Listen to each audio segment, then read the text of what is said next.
தஞ்சாவூர்ல அரவிந்த் சாமியோட குடும்பம் வாழ்ந்துட்டு வராங்க. ஒரு சில சொத்து பிரச்சனை காரணமா சென்னைக்கு மைக்ரேட் ஆயிட்டு போறாங்க. 20 வருஷம் கழிச்சு தன்னோட தங்கை கல்யாணத்துக்காக தஞ்சாவூர் வர அரவிந்த் சாமி பழச நினைச்சாரா? இல்ல அப்படியே ஊருக்கு போனாரான்றது தான் மீதி படம். அங்க தான் தன்னோட ஃபேமிலி ஃப்ரெண்ட்ஸ் எல்லாம் மீட் பண்றாரு. அங்க முக்கியமான ஒரு ஆள மீட் பண்றது. அது யாருன்னா நம்ம கார்த்தி தான். கார்த்திக்குக்கும் அரவிந்த் சாமிக்கும் ஒரு நைட்ல நடக்கிற உரையாடல் தான் மீதி படம்.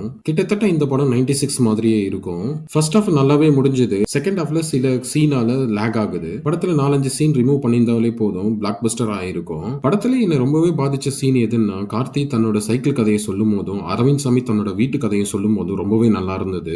இந்த படம் மொத்தமாவே அரவிந்த் சாமி சுத்தி தான் நடக்கும். இந்த படத்துல மிகப்பெரிய மைனஸ் பாயிண்ட் என்னன்னா, கரிகாலனோட கதையும் ஜல்லிக்கட்டும் கதையும் தான். அதுக்கப்புறம் ப்ரீ கிளைமேக்ஸ்ல வர சீன்ஸ் எல்லாம் ரொம்பவே மொக்க பண்ணிட்டாங்க. என்டர்டைன்மெண்ட்டுக்காக போறவங்களுக்கு இந்த படம் ஏமாற்றம் தான். மத்த படம் டிஃப்ரெண்டா இருக்கணும் எனக்காக அப்படின்றவங்களுக்கு இந்த படம் ஒரு நல்ல குட் ஃபில்ம் மூவின்னு சொல்லலாம். மொத்தத்துல இந்த படத்தை ஒரு வாட்டி நீங்க ஃபேமிலியோட போய் பார்க்கலாம். ரொம்ப நாளா கழிச்சு வெட்டு குத்து இல்லாம ஒரு கம்ப்ளீட் ஃபீல் குட் மூவி பார்த்த மாதிரி இருக்கும்.